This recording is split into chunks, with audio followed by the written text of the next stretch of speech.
This video will be all about the CASPer test, what it is, how it works, when to take it, and just about everything you need to know for it. If you haven't heard of the CASPer or have no idea what I'm talking about, I don't blame you. I had no idea what it was until about a month before taking it. With all the focus on the MCAT, most people forget about this smaller test that a lot of pre-med students end up needing to take. So right now, I want you to pause this video and open the link I have provided on this page. There, you will see all of the different schools that require the CASPer test. That means even if only one of the schools you are applying to requires it, you still have to take it. I've listed here on this page just how many different schools and programs require it just to give you an idea, but chances are you will still need to take it. So what is this test? The CASPer is a situation judgment test, which basically means it's a subjective test that measures your emotional intelligence. Now, I know this test might seem like a curveball since so much emphasis is put on the MCAT and its objective nature, but medical schools like to assess whether or not you have the capacity to act like a moral physician. This also means that each question has no right or wrong answer. It is all open-ended questions that will be graded differently person to person. The program that runs the CASPer went through a rebranding not too long ago, and what used to be something called Altus Suite is now Acuity Insights. I have put the link to the website that has all the information about the CASPer here on this page. That link will be the portal that will allow you to register for it, take the test, get your score, and find out whatever information you need. This means that you will be taking the CASPer online using your computer and not have to go anywhere. Also, here is an outline of the components of the test for you to have, but let's go through each individual thing and break down how the test works in an easy way. First, the outline of the test is shown here. The first part consists of 6 video responses, and the second part has 8 typed responses. Within those, you can see how many video-based or word-based scenarios there are, and I promise we will get to what each of those things mean. Within the test, there is an optional 10-minute break following the video response section and another 5-minute break in the middle of the typed response section. So the whole test should take anywhere from 90 to 110 minutes. Let's break down what each of these terms mean. The video response section means you will be answering these questions by submitting a 1-minute video of yourself responding to the question that they ask. The typed response section is more traditional, and it's where you will submit your answers by simply typing them out. As you can see, there are 2 ways that they can ask you questions. One is by playing you a video of a scenario and then asking you a question at the end of it. These are the video-based scenarios.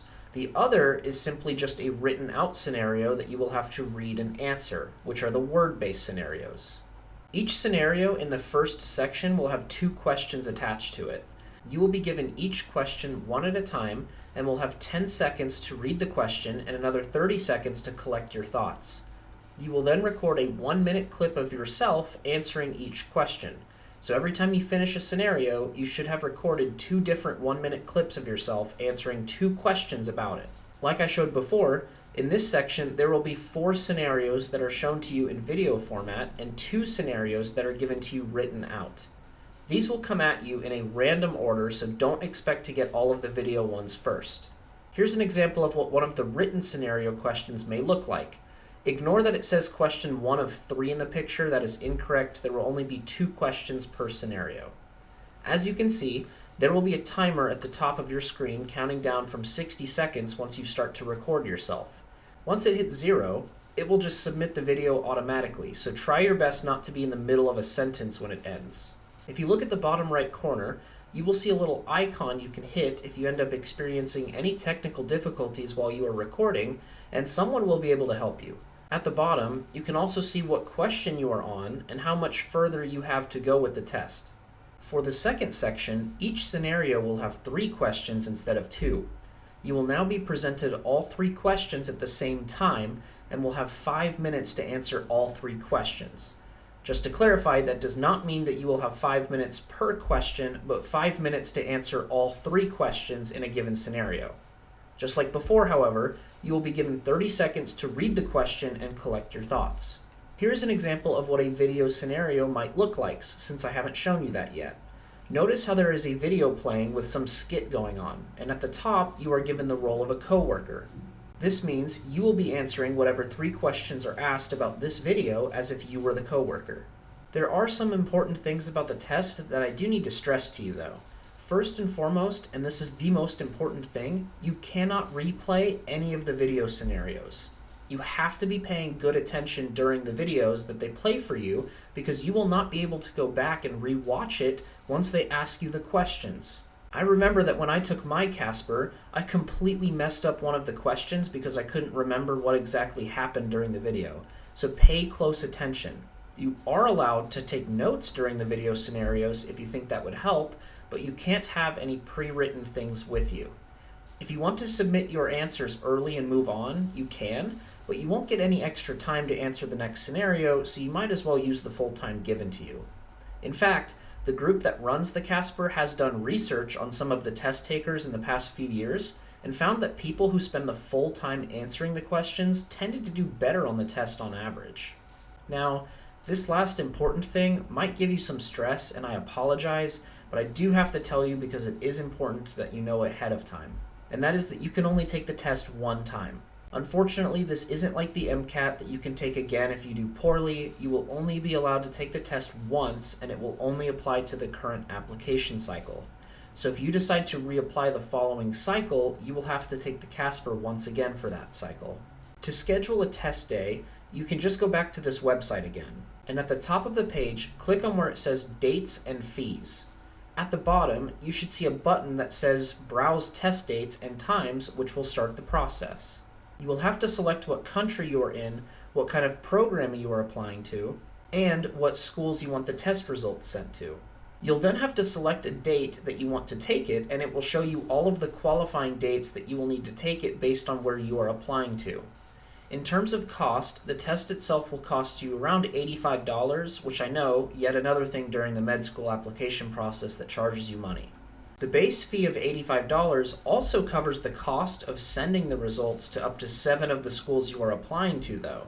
If you end up having to apply to more than 7 of the schools that require the CASPer, then you'll have to pay an additional $16 per school that you need to send it to. Speaking of results, let's talk about how this thing is graded, since it seems pretty weird to have such a subjective test. The people that grade these tests are heavily trained and vetted by the program to give test takers the most fair assessment possible. You will actually have 14 different graders assigned to you, and they will have no idea whose test they are grading. Each grader will be randomly given one of the scenarios you answered questions for, and will only grade that one scenario. So rather than having one person grade all of your answers, you will instead have a different person for each scenario. Since the test is graded subjectively, here are some of the things that the graders look for and things that they are told not to grade you on. Basically, they are supposed to use the training that they have been given to grade your answer on a scale from 1 to 10 about how emotionally intelligent it is. They not only want to know what you would do in a given scenario, but also why you would do it. And that's the most important part. You can look on the right side for the things that they don't really care about, such as spelling, grammar, or length of your response. Also, if during the test you automatically get bumped to the next question and you didn't have time to finish, don't panic. Just focus on answering the next question as best you can, because the graders also don't really care if you don't finish your answer all the way, as long as enough of what you are trying to convey is there. After about 2 to 3 weeks following the day you took the test, the results will be sent out to each of the schools you selected. However, you won't get to see how you did until about a month after you take the test.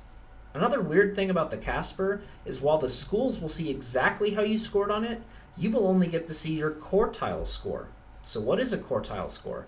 It is a representation of how you scored relative to other applicants that took the test.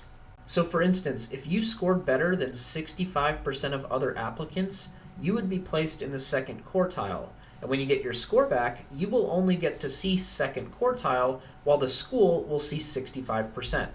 The quartile system adds a lot of stress for applicants because what if you don't get into the first quartile? You're telling me that on a subjective test, only 25% of the people that take it are going to get into the first quartile?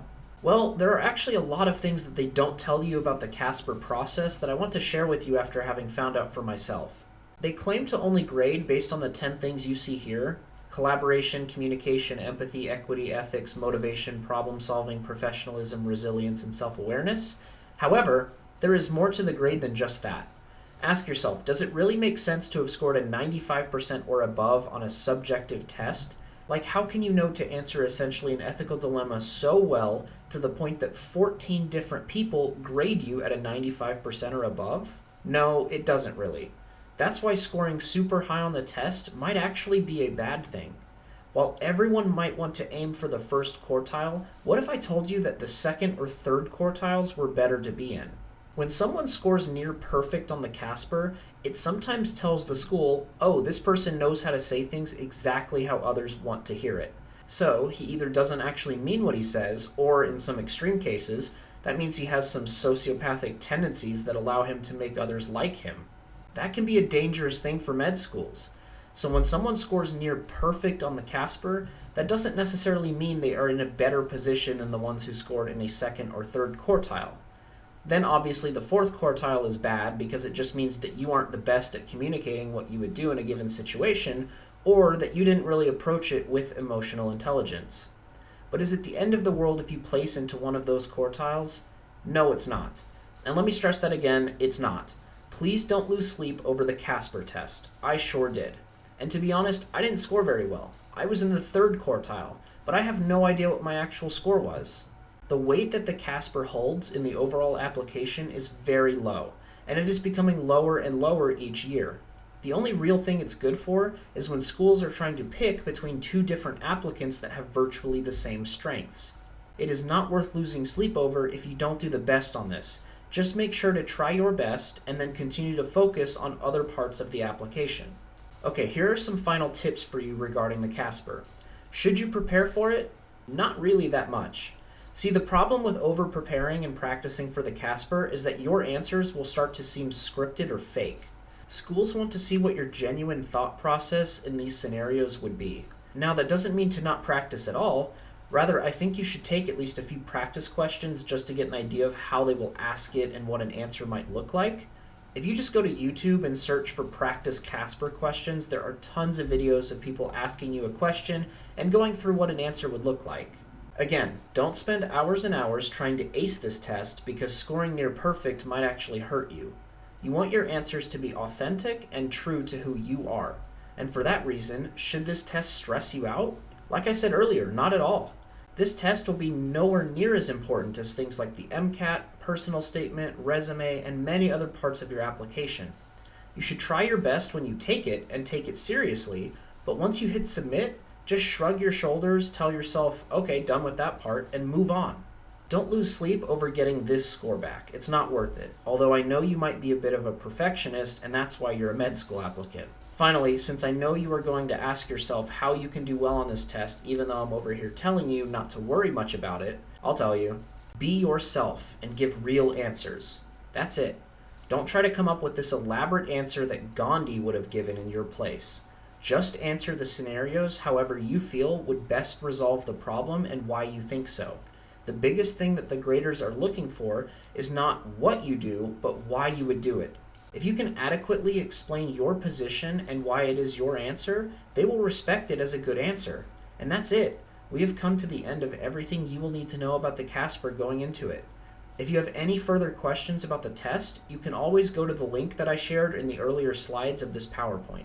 Good luck on it, and remember that no matter what quartile you score in, you are still a strong applicant. Don't let the CASPer exam be the thing that stresses you out.